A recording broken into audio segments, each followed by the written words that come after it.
ดีครับผมยินดีต้อนรับเข้าสู่ช่องไทยซีเกตชาแนล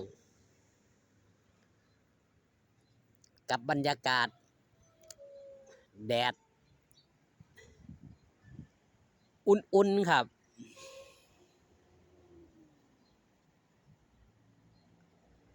พาพี่น้องปองปายมาเบิ่งความสวยงามของธรรมชาติพร้อมกับมีคำถามตอบคำถามทำไมต้องเล่าข่าวน้องวันใหม่บ่เล่าข่าวหลาน้อยอุ๋งอิงแล้วบ่หรือว่าทิ้งลาน้อยอุ๋งอิงแล้วบ่ก็เลยสิมาเว้ามาจาให้มิตรหมอแคนแฟนหมอลำแฟนคลับ FC ไทยซีเกตชาแนลได้หูได้ทราบได้เบิ่งได้แย่งเนาะครับเนาะอธิบายย่อๆเว้ากันแบบใดครับเว้ากันแบบเปิดอกเปิดใจสำหรับไทยซีเกตชาแนลบางคนอาจจะสงสัยคือช่วงหลังๆมื้อ2มื้อหรือว่าอาทิตย์ต่อมานี่คือเว้าเล่าเรื่องราวของน้องวันใหม่บ่ได้เล่าเรื่องราวของหลาน้อยอุ๋งอิงเนาะ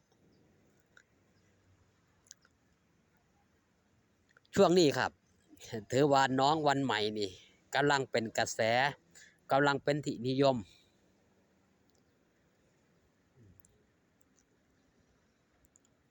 บรรดาเรายูทูบเบอร์หลายผู้หลายคนที่เฮ็ดข่าวที่ทำข่าว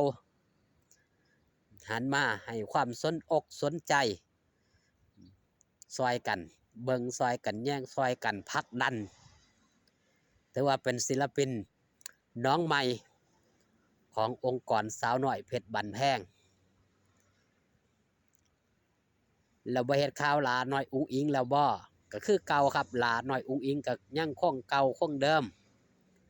หลาน้อยอุ๋งอิงนี่เก็บไว้ไสครับบ่ได้ทิ่มได้ปะเก็บไว้ในใจ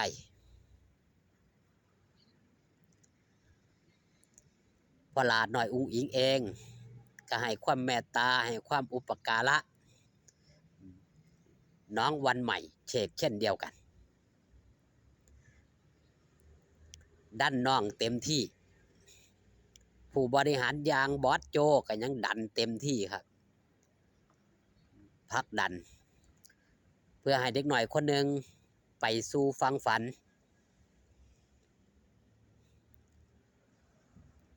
ประสบผลสำเร็จในชีวิตผู้ซอยผลักสู่ผู้ซอยดันกับบ่แม่นผู้ใดอื่นไกลครับก็มิตรหมอแค้นแฟนหมอลำนี่ละซอยยุซอยดันซอยเบิงซอยแย้งศิลปินสิไปถึงความฝันได้สิประสบผลสำเร็จได้มันก็ขึ้นอยู่กับแฟนคลับ FC ส่วนหนึ่งครับ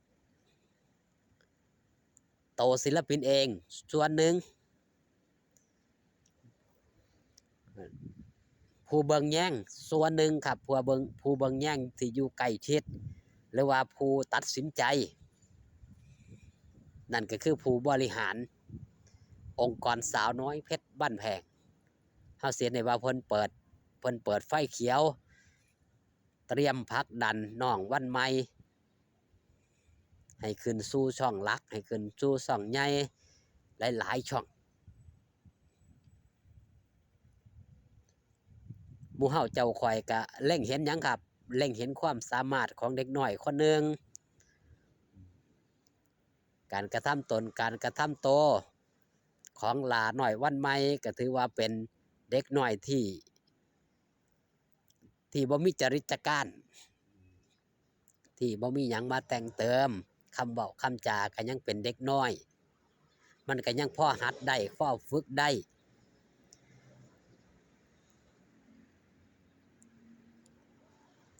นี่แหละครับจังไดมาเว้าข่าวเรื่องราวของน้องวันใหม่เพื่อสร้างหยังครับสร้างแรงบันดาลใจ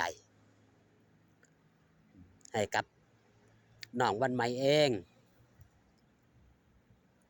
เพื่อให้มีแรงต่อสู้ ก็ยังคิดอยู่ว่าคนที่ไปคอมเมนต์ในด้านลบๆคนที่ไปว่าให้คิดจังไดจังไปว่าให้เด็กน้อยแบบนั้นแทนที่สิส่งเสริมเด็กน้อยมันคิดดีทำดีมันอยากหาเงินหาข้ามเลี้ยงครอบครัวแทนที่สิซอยผลักดันแทนที่สิซอยสนับสนุน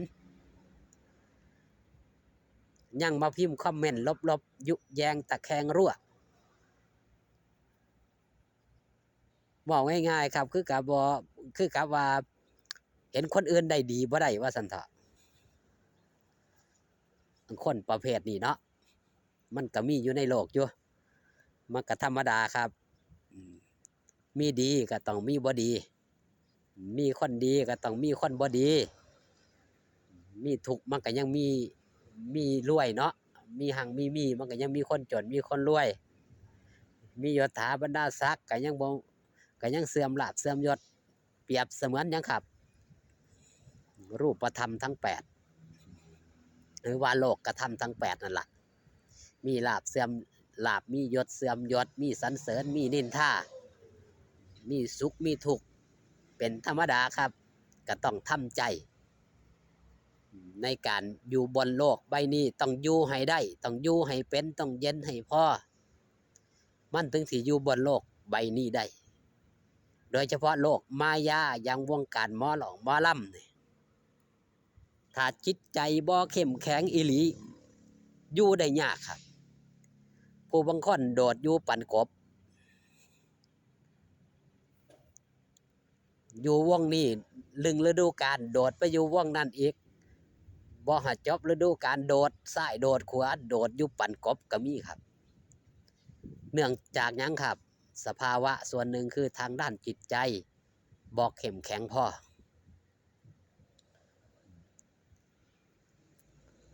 อยู่บางนี้บ่สบายอกบ่สบายใจโดดไปบางหันว่า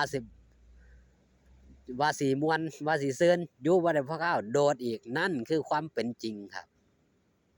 โลกมายาของวงการบันเทิง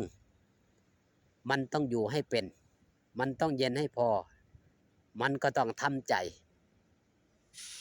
ถึงสิก้าวผ่านอุปสรรคและประสบผลสำเร็จได้ในที่สุดเบิ่งหลาหน่อยอุ้งอิงเป็นตัวอย่างคนที่ประสบผลสำเร็จกว่าสิผ่านมาได้ก็ผ่านอุปสรรคหลายๆสิ่งหลายๆอย่างน้องวันใหม่เชกเช่นเดียวกัน